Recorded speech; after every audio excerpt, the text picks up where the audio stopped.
How do you voice over a kiss? Classic back the hand. We've all been there. You know, it did feel like this moment that like no one was supposed to be witnessing. Yeah, I was like, this is... Like, I'll never have to talk about this in press. right. Yeah. And here we are. The producers have given us a list of questions on these cards, and we're gonna do our best to answer them. Is everyone ready? Let's do it.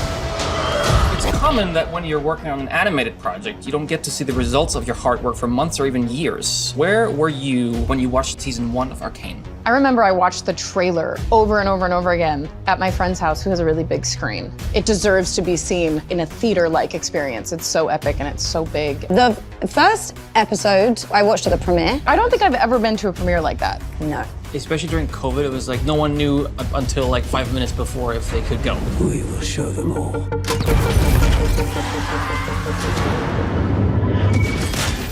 We pick up season 2 seconds after Jinx's rocket launcher demolishes the Piltover Council and kills Caitlyn's mother. Vi must come to terms with the fact that there is no more powder, only Jinx is left. Yep, that's me. How does Vi deal with the realization that she created this monster?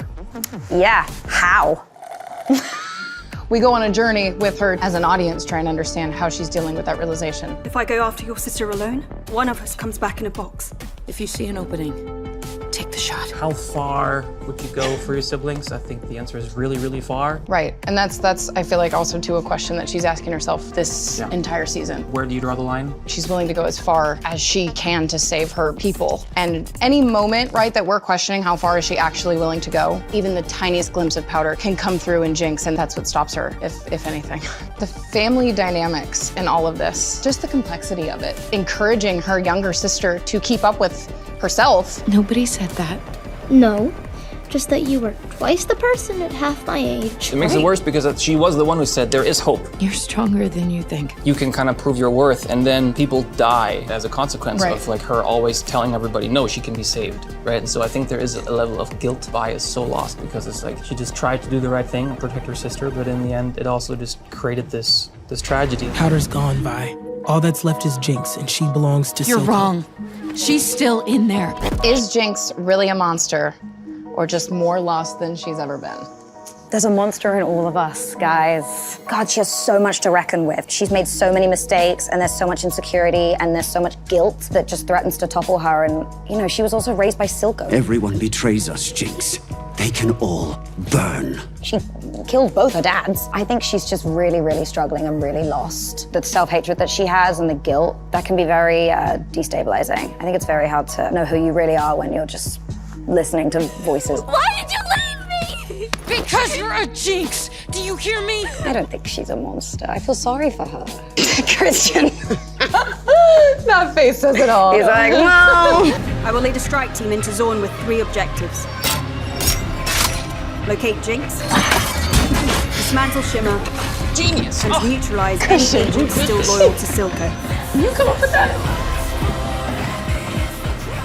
Wow. Yeah.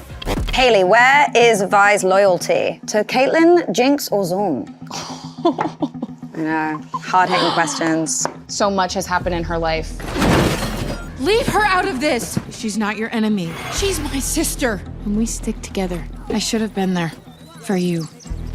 For everyone. We left off with her having not recovered. The conflict between the cities is at an all-time high. And now, yeah, I mean, Vi's on another side, and it's like she's standing with someone that she loves, ultimately fighting for what she loves. But I also don't think they're mutually exclusive, right? Like, you can want to protect 2 opposing sides or 3 different people at the same time. It's like love versus family, old family versus new family, where you come from versus the place that you've chosen to be part of now. Your loyalty towards anything to be in question is a wild thought. I think especially for someone like Vi, who is so rooted in her loyalty and love for people and what she wants and fighting for what she wants and stopping at nothing to get what she wants, right? The fact that there's really no good answer to this question is the point. Everyone in my life has changed. Promise me you won't change.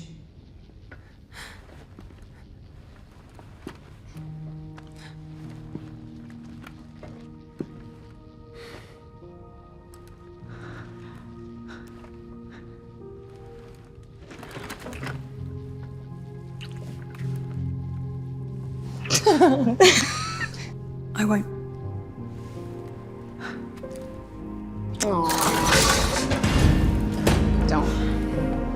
sweet. The romantic tension between Vi and Caitlyn has been building since season 1, and fans have been waiting for them to solidify their feelings. What were you thinking when you read the kiss in the script? That the fans had been waiting for this, and they were finally gonna get that moment. Do yourself a favor, Cupcake. Forget me.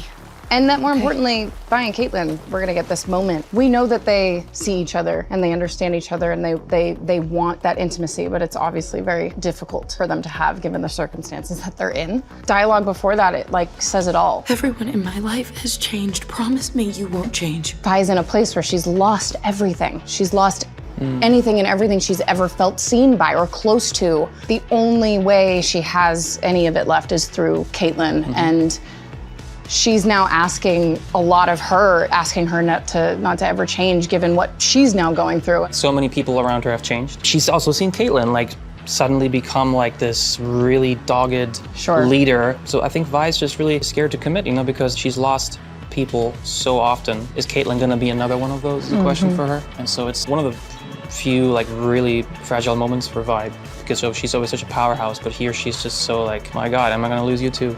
What a moment to start and end with that.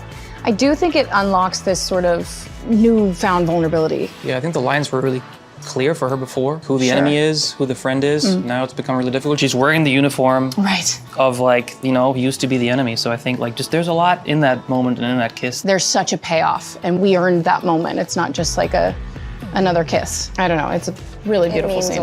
It means a lot, yeah. I feel like you and I got off on the wrong arm. Jinx doesn't like Sevika, but she does respect her. Why is that? I think there's a lot to respect. Sevika's a badass. They're also a weird, twisted family. Jinx is the daughter and Sevika's the weird wife, aunt. They are a weird unit, and there's obviously a lot of jealousy and competition, but I do think that they have more in common than they have differences. About now, he'd have me all over the lanes, running his collections, Building his weapons, making his deals. exploding his enemies. That's actually a really exciting relationship to come out of the second season. Yeah, they really learned that like their belief in Soko's vision for Zaun is something that like when it's gone, I think there is like this strange like, okay, we used to be enemies, but we both really wanted this Undercity to do well and Soko was the person that represented them. So I think there is like this vacuum now, and they're both kind of the heiresses of what Soko has built. The Hex Core. Victor, it saved you. There are still so many questions, but... I was supposed to die. You promised to destroy the Hex Core. No. Don't you see? Heimerdinger was wrong. Where are you going? Goodbye, Jayce. Jayce is willing to risk everything to save Viktor's life, but the anomaly has changed something deep within him. Is this the end of the greatest brotherhood in Piltover? We always talked about how Jayce and Viktor share this dream, but they come from very different angles. I think Jayce always was a bit more blue-eyed about it and very just utopian. I will do my best to make Piltover proud, Professor. It's finally possible. Viktor comes from a place where he has a broken body. He wants to just really improve very real things. You know, he comes from the Undercity. I can't figure out why it's not working. This technology that they've both invented is at the center of a conflict. They're starting to have different opinions about like what is right to do here. Two people that start the story together, trusting each other, and then like this conflict of these two cities forces both to choose. Here's someone that you really care about. Are you gonna be able to really like pull the trigger in the end? You must declare martial law. Appoint a general to lead until this threat is vanquished. A pillar of your community, whose house has always stood for progress. We've all been suspicious of Ambessa ever since her sudden arrival in Piltover last season, but what a reveal to find out that she was the one responsible for the terrorist attack at the memorial.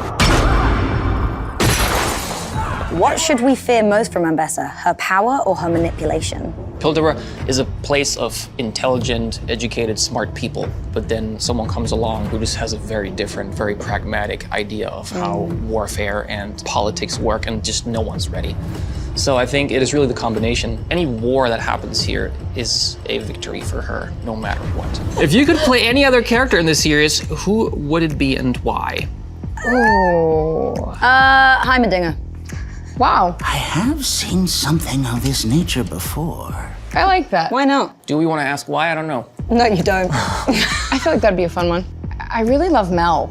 Yeah. She has such a subtlety to her that is so intriguing. She's really the polar opposite of Vi in a way, because Vi fights her battles with her fists and Mel just fights her battles with her words in such an elegant but brutal fashion as well. Totally.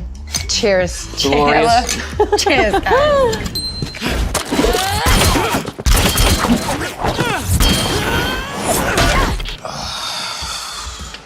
There you go. Thank you, Reed. I mean, man, what a way to start season 2, right?